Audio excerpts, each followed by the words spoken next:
Good morning बच्चों, कैसे हैं आप लोग। तो आज की टॉप करंट अफेयर्स को मैं फिर से आपके सामने लेके आ गया हूं बच्चा। जो भी टॉप करंट अफेयर्स आपके पेपर में क्वेश्चन बना सकते हैं, हम उसको आज आपके सामने डिस्कस करेंगे। तो फिलहाल इसमें आगे बढ़ने से पहले बेटा, जो भी चीज़ें हम यहाँ पर कराते हैं उसका टेलीग्राम पे सारा का सारा डेटा पड़ता है। इसका पीडीएफ आपको चाहिए, प्रैक्टिस करना है, सब कुछ मिलेगा। तो टेलीग्राम चैनल को बेटा ज़रूर ज्वाइन करो। ठीक है, टारगेट डिफेंस एकेडमी के टेलीग्राम चैनल पर आपको एग्जाम ओरिएंटेड सारा डेटा मिलेगा, इसे ध्यान रखिए। ओके, चलिए। तो आज की टॉप 10 करंट अफेयर्स को और जीके के क्वेश्चंस को हम आपके सामने लेके आ गए हैं। तो चलिए शुरू करते हैं आज के टॉप 10 करंट अफेयर्स को। ठीक है, इन करंट अफेयर्स की अगर हम बात करते हैं तो ये आपके एग्जाम में क्वेश्चन जैसे बनते हैं उसी तरीके से हम इसको बनाने की पूरी कोशिश करते हैं, और इसी के इर्द गिर्द आपका एग्जाम का भी डेटा घूमेगा, इसे ध्यान रखिए। चलिए शुरू करते हैं आज की पहली करंट अफेयर से। तो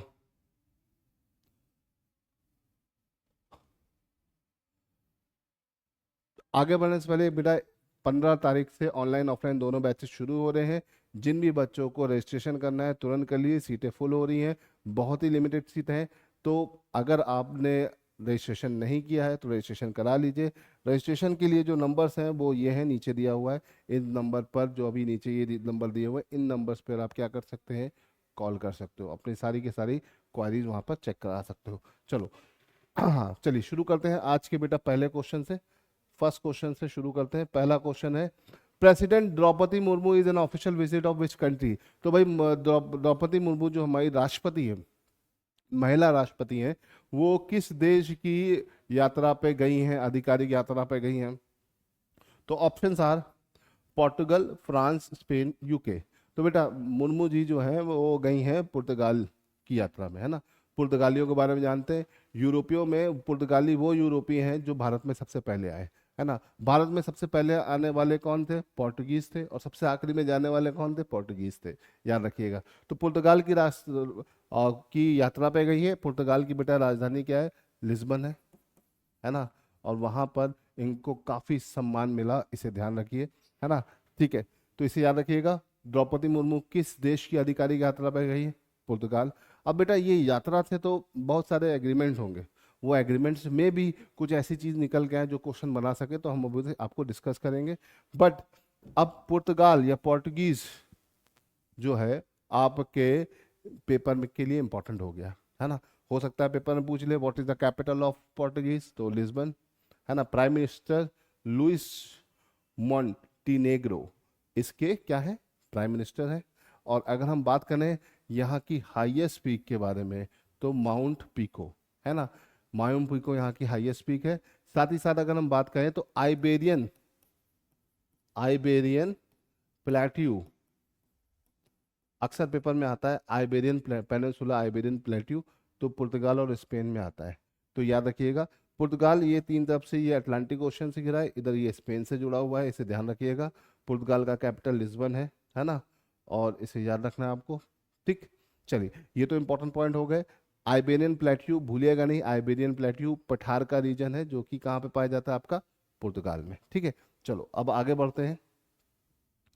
तो क्वेश्चन नंबर 2 की तरफ चलते हैं बेटा। Which country Prince is an official visit of India, है ना।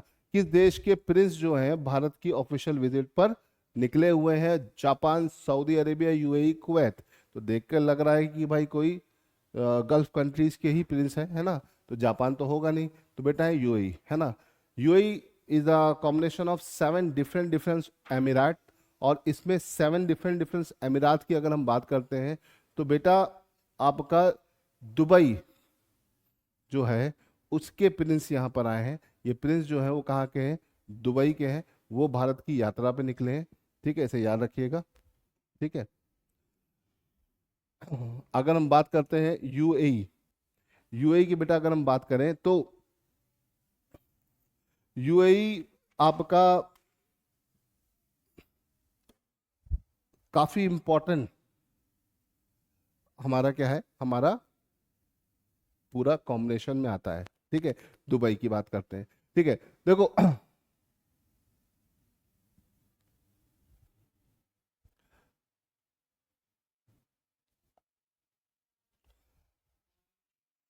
तो बेटा आपके दुबई के प्रिंस हैं, ये कौन है, दुबई के प्रिंस है, इनका नाम है मोहम्मद अल मखतूम। क्या नाम है बेटा, मोहम्मद अल मखतूम, इसको याद रखिएगा, मोहम्मद अल मखतूम, है ना। ये वो प्रिंस हैं जो भारत की आधिकारिक यात्रा पे आए हैं, कहाँ के हैं, यूएई से हैं। यूएई में कहाँ पर, दुबई, दुबई के किंग है ना बेटा। अगर यूएई की बात करते हैं बेटा, यूएई यूनाइटेड अरब अमीरात, मतलब ये यूनाइट हुए अरब के अमीरात। कितने अमीरात हैं आपके पास, 7, है ना, 7। और इन सब का कंबाइंड कैपिटल क्या बेटा, इन सब का कंबाइंड कैपिटल है आपका अबू धाबी, है ना, याद रखिएगा। यूएई का कंबाइंड कैपिटल क्या, अबू धाबी। अब अगर हम बात करते हैं तो 7 अमीरात में अबू धाबी सबसे बड़ा है, अजमान सबसे छोटा है, फिर दुबई आता है, फुजैरिया आता है, रास अल खैमा, शारजाह, अल क्वैन। ये 7 डिफरेंट डिफरेंट अमीरात है जिनको जोड़ के यूएई बना है ना। ये सब में कोई ना कोई प्रिंस है, इसे ध्यान रखिएगा, ठीक है। यूनाइटेड अरब अमीरात, ठीक, यूएई, ये देखिए यहाँ पर आता है, ठीक। ये आपका पर्शियन गल्फ में आता है। अक्सर क्वेश्चन में, पेपर में क्वेश्चन बनता है पर्शियन गल्फ में कौन कौन सी कंट्रीज आती हैं, कौन कौन सी नहीं आती है, तो इसको ध्यान रखिएगा, यूएई उसमें आता है, ठीक है। चलो आगे बढ़ते हैं बेटा। हाँ, तो भाई क्वेश्चन नंबर 3, पीएम मुद्रा योजना ने अपने कितने साल कंप्लीट कर दिए। तो भैया पीएम मुद्रा योजना के 1 दशक पूरा हो गया, कितना, 10 साल पूरा हो गए, है ना। ये एक तरह की फाइनेंशियल इंक्लूजन, क्या, फाइनेंशियल इंक्लूजन स्कीम है, जिसके तहत भारतीय लोगों में वित्तीय समावेश और उनको लोन दिया जाए, छोटे लेवल पर, छोटे छोटे लेवल पर छोटे छोटे लोन दिए जाए, जो भारत में छोटे छोटे स्टार्टअप्स हैं उनको बूस्ट मिल सके, है ना। तो ये मुद्रा योजना इसीलिए जो शुरू की गई थी। बेटा अगर हम मुद्रा योजना की बात करते हैं तो मुद्रा योजना के तहत बेटा 3 तरह के लोन दिए जाते हैं, शिशु, किशोर, तरुण। इनिशियली 3 थे। 8 अप्रैल 2015 में ये योजना शुरू हुई थी और इसमें 3 तरह के लोन दिया था। शिशु जो 50,000 रुपए तक का लोन होता था, किशोर जो 50,000 से 5 लाख रुपए तक का, और तरुण 5 लाख से 10 लाख रुपए तक का लोन होता था। किस लिए होता था, स्टार्टअप या छोटे छोटे इंडस्ट्रीज को सेटअप करने के लिए, माइक्रो एंड स्मॉल एंटरप्राइजेस के लिए ये दिया जाता था, ठीक है। रिसेंटली 2024 के बजट में इसमें क्या इंक्रीज कर दिया गया, तरुण प्लस, मतलब अब 20 लाख तक का बच्चों लोन दिया जा सकता है। तो तरुण प्लस बहुत इंपॉर्टेंट है ना। कब ऐड हुआ, अभी लास्ट ईयर बजट में आया और अक्टूबर तक आते आते ये पूरी तरह से ऐड हो गया। तो पीएम मुद्रा योजना 10 साल पूरे कर चुकी है, इस वजह से ये थोड़ा सा इंपॉर्टेंट है आपके पेपर के लिए। ये जितने भी इंपॉर्टेंट चीजें हैं मैंने यहाँ पे बता दी है, याद रखिएगा। शिशु, किशोर और तरुण, 3 अलग अलग लेवल के इसमें लोन मिलने के पैटर्न होते थे।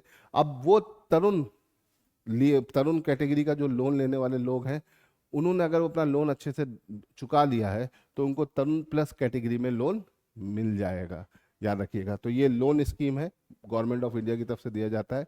चलिए आगे बढ़ते हैं, क्वेश्चन नंबर 4 की तरफ चलते हैं। Which state started forest and wildlife protection month from 8 April to 8 May. 8 अप्रैल से 8 मई के बीच में forest and wildlife protection month की शुरुआत करने वाला भारत का राज्य कौन सा है, एमपी, यूपी, उत्तराखंड, मिजोरम। तो बेटा भारत का इस तरह का राज्य आपको लगेगा एमपी है ना। अगर आंसर पता है तो कमेंट में बताओ। ज्यादा लोगों को लगेगा एमपी है या उत्तराखंड होगा बेटा, लेकिन इसका आंसर है यूपी। यूपी के सीएम योगी आदित्यनाथ जी ने इस स्कीम की शुरुआत करी है।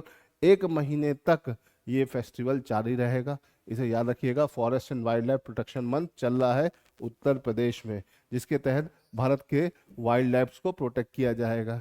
यूपी की अगर हम बात करें तो यूपी की राजधानी बेटा क्या है, यूपी की राजधानी है लखनऊ। और यूपी की खास बात क्या है, ये 7 अलग अलग क्षेत्रों के साथ अपनी सीमा बनाता है, ठीक है। 7 नहीं, सॉरी 8 प्लस 1 यूटी। तो याद रखिएगा यूपी भारत का उस राज्य में है जो सबसे ज्यादा राज्यों के साथ सीमा बनाता है, ठीक है। यूपी की अगर बात करें तो पॉपुलेशन वाइज सबसे बड़ा स्टेट है ना। तो उत्तर प्रदेश की अगर हम बात करें तो बहुत ज्यादा बड़ा स्टेट है, जिसकी वजह से ये हमारे लोकसभा की सबसे बड़ी कॉन्स्टिट्यूएंसी भी है। 80 एमपीज यहाँ से इलेक्ट होते हैं, कहाँ से, यूपी। तो यूपी एक बहुत बड़ा पॉलिटिकल बैकग्राउंड है, ग्राउंड है किसके लिए, पॉलिटिशियंस के लिए, तो यूपी से हर किसी की पॉलिटिक्स शुरू होती है। ठीक है, चाहे आप इंडिया के जितने भी पीएम देखते हो वो सब यूपी से ही रह चुके हैं, मेजॉरिटी ऑफ द पीएम। याद रखिएगा, मोदी जी भी कहाँ से पीएम है, यूपी से, तो इसे ध्यान रखिएगा। चलिए आगे बढ़ते हैं। हाँ भाई, ये बहुत अच्छा और इंपॉर्टेंट क्वेश्चन है। Who become the first Indian to won the sand master prize? Fred Darrington prize कहलाता है। ठीक है, ये पहली बार ही दिया गया था। कहाँ से दिया जाता है बेटा? ब्रिटेन से पहली बार दिया गया, और पहली बार में ही हमारे सुदर्शन पटनायक जी ने इसको जीत लिया। Sudarshan Patnaik is the sand man of India, है ना। भारत में सैंड से बनी हुई स्ट्रक्चर्स को बनाने में इनका बहुत नाम है, और वर्ल्ड वाइड फेमस है। बहुत सारे अवार्ड और सिविलियन अवार्ड इनको मिल चुके हैं इंडिया के, और काफ़ी जाने माने व्यक्ति हैं। कहाँ से बिलोंग करते हैं बेटा? उड़ीसा से, उड़ीसा से बिलोंग करते हैं। और अगर हम इसकी बात करते हैं तो ये पहली बार ये पुरस्कार शुरू किया गया, और ये पहला एडिशन जो इसका मिला वो भारतीय को मिला। तो ये इनके लिए बहुत बड़ी उपलब्धि है, सुदर्शन पटनायक जी के लिए। तो याद रखिएगा, who become the first Indian to won the sand master prize, या ऐसा भी क्वेश्चन आ सकता है, सैंड मास्टर प्राइज या Fred Darrington sand master prize किसको मिला? तो भैया सुदर्शन पटनायक को मिला, इसे याद रखिएगा। ठीक है, सैंड मैन ऑफ इंडिया कहलाते हैं ये। चलिए, हाँ भाई, ये बहुत अच्छा क्वेश्चन है। हु गेट द लिस्बन की ऑफ ऑनर? भाई हमने अभी स्टार्टिंग में ही बताया, मुर्मू जी गई हैं कहाँ पर? चली गई हैं अपने पुर्तगाल, है ना, पोर्टुगीज गई हैं, पुर्तगाल गई। तो भाई पुर्तगाल की राजधानी लिस्बन, और लिस्बन में इनको क्या मिल गया? की ऑफ ऑनर। देख सकते हैं आप, वो एक सम्मान है जो कि बहुत बड़ा सम्मान माना जाता है। कहाँ का? पुर्तगाल का। तो किसे मिला? द्रौपदी मुर्मू जी को, है ना। मोदी जी को अभी श्रीलंका में मिला था, अभी इनको यहाँ पे मिला है। तो बच्चे को लग सकता है कि भैया मोदी जी को ही सारे सम्मान मिले, नहीं, प्रेसिडेंट को भी मिल रहा है। तो इसे ध्यान रखिएगा, पेपर में क्वेश्चन आ सकता है। ठीक है, देखो यहाँ पर मैं आपको वही चीज बताऊंगा जो पेपर में बन सकती है। कंफ्यूज करने वाली चीजें अक्सर पेपर में आती हैं। ठीक है, चलिए आगे बढ़ते हैं। Kyoto protocol, Kyoto protocol is related to, कई बार पेपरों में आया है, एनडीए सीडीएस सारे पेपरों में कई बार रिपीट हुआ है। ठीक है, क्योटो प्रोटोकॉल, क्योटो प्रोटोकॉल बेटा कब आया? ये आया 1997 में, और इंप्लीमेंट कब हुआ? 2005 से 15 के बीच ये पूरा एक्टिव रहा। और क्योटो प्रोटोकॉल का संबंध क्लाइमेट चेंज या ग्रीन हाउस गैस के एमिशन से संबंधित है ना। ओजोन के लिए तो बेटा आपका मॉन्ट्रियल प्रोटोकॉल है। कौन सा आया?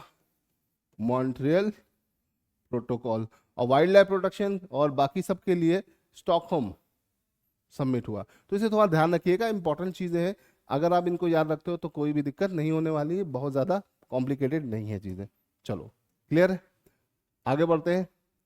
हाँ भाई, which UV rays is most harmful for human? देखो सन से आने वाली UV rays, ultra violet rays जो होती है वो 3 कैटेगरी में होती हैं, ए, बी एंड सी। अब यूवी रेज को एब्जॉर्ब करके खुद फॉर्म होता है कौन? ओजोन, है ना। यूवी रेज को एब्जॉर्ब करना का काम किसका होता है? ओजोन का।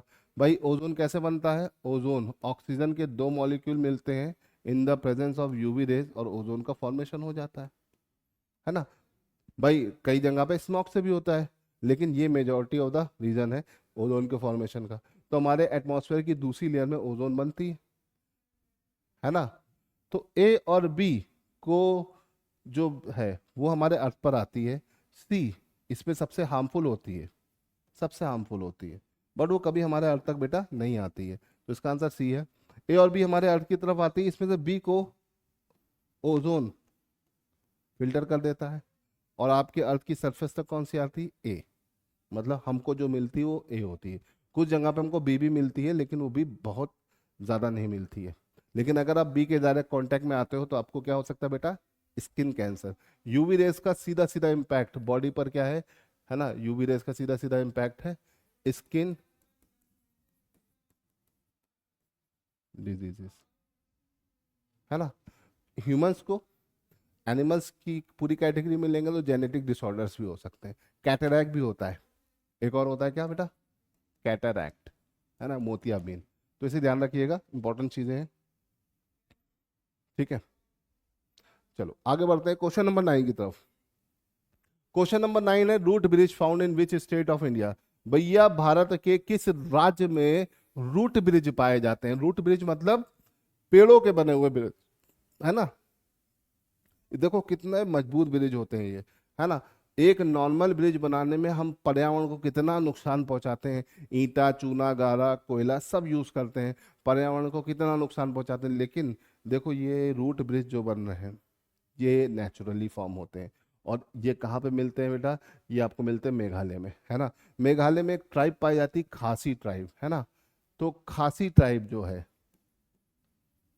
खासी ट्राइब इस तरह के ब्रिजेस को बनाने में इंडिया में काफी सपोर्ट करती है, इसे ध्यान रखिएगा, है ना। तो गारो, खासी, जैंतिया में खासी ट्राइब है और जो इस तरह के ब्रिज को बनाती है, बनाने में सपोर्ट करती है। दुनिया में कहीं भी इस तरह के रूट ब्रिज जल्दी आपको नहीं मिलेंगे। तो दुनिया भर में रूट ब्रिज अगर कहीं पाया जाता है तो इंडिया में कहाँ बेटा? मेघालय में। बहुत अच्छा टूरिस्ट एक्सट्रैक्शन है, लोग जाते हैं, घूमते हैं, देखते हैं, है ना। और इस पर आप खड़े भी हो सकते हैं ना, एक साथ 10 लोग, 20 लोग, ब्रिज के साइज के हिसाब से। ऐसे बड़े बड़े ब्रिज भी हैं जिसपे एक साथ 30-40 लोग ट्रेवल कर सकते हैं, इतने मजबूत मजबूत ब्रिज बनाए हैं। लेकिन ये इन्वायरमेंट के अकॉर्डिंग चलते हैं, है ना। तो याद रखिएगा, खासी ट्राइब इस तरह के ब्रिज बनाती है, काफी इंपॉर्टेंट है, एनसीईआरटी का एक अच्छा क्वेश्चन है जो आपको सिर्फ एनसीईआरटी में मिलेगा, है ना। चलिए आगे बढ़ते हैं। Which is the highest peak of Australia? Simple सा फैक्चुअल क्वेश्चन है भाई। ऑस्ट्रेलिया की सबसे ऊंची चोटी कौन सी है? Kanchenjunga, Mount Everest, Mount Kosciuszko, Mount Logan. तो भैया अगर हम बात करते हैं हाईएस्ट पीक ऑफ ऑस्ट्रेलिया तो माउंट कोशीयुक्सो, है ना। भाई कंचनजंगा तो आपका काराकोरम की हाईएस्ट पीक है, माउंट एवरेस्ट जो है आप, और कंचनजंगा जो है, सॉरी कंचनजंगा माउंट एवरेस्ट की नहीं है, K2 है। कंचनजंगा तो तुम्हारा सिक्किम में पड़ती है और हिमालय की भारत में हाईएस्ट पीक है। माउंट एवरेस्ट हिमालय की हाईएस्ट पीक है, ओवरऑल हिमालय की कहाँ पड़ती बेटा? नेपाल में पड़ता है, और ये दुनिया की सबसे हाईएस्ट पीक है। माउंट कोशीयुक्सो आपकी ऑस्ट्रेलिया में है, इसे ध्यान रखिएगा। हाँ, अब ये बताइए माउंट लोगन कहाँ मिलता है? कमेंट में मुझे इसका बताओ आंसर, है ना। कमेंट में बताओ माउंट लोगन किस देश की पीक है, किस देश में पाई जाती है। मैंने आपके ऊपर एक क्वेश्चन छोड़ दिया, देखें कितने लोग इसका आंसर देते हैं बेटा। चलिए मैं कोशिश करता हूं कि आपको 10 क्वेश्चन ऐसे दूं जो पेपर के लिए ही बने हैं। अब उस 10 में चाहे तो 6-7 करंट के हो, बाकी स्टैटिक जीके को, तो बस मैं कोशिश कर रहा हूं कि आपको एग्जाम ओरिएंटेड कंटेंट मिले बेटा, ठीक है। तो अगर आपको हमारी कोशिश अच्छी लगी तो इस वीडियो को ज़्यादा से ज़्यादा उन बच्चों तक पहुंचाइए जिनको इस तरह के तैयारी में लगे हुए हैं, है ना। ये वीडियो हर तरह के पेपर्स के लिए यूजफुल है, याद रखिएगा, है ना। तो last but not least announcement है, ध्यान रखिएगा। 15 तारीख से नए ऑफलाइन ऑनलाइन दोनों बैचेस शुरू हो रहे हैं। तो जिन भी बच्चों को इन बैचेस को ज्वाइन करना है तो भैया नीचे इस नंबर पर क्या कर सकते हो? आप कॉल कर सकते हो। आपको जो भी क्वारी पूछ सकते हैं। फीचर्स मैं आपको बार बार बताता रहता हूँ कि यहाँ पे आपको वेल क्वालिफाइड टीचर मिलेंगे और वेल ऑर्गेनाइज क्लास मिलेंगी। सब कुछ चीज़ें आपको ऐसी मिलेंगी जो आपके सिलेक्शन के लिए सबसे यूजफुल है, सबसे बेस्ट है। चलिए बेटा आज के लिए इतना रहने देते हैं, मिलते हैं अगली क्लास में। जय हिंद,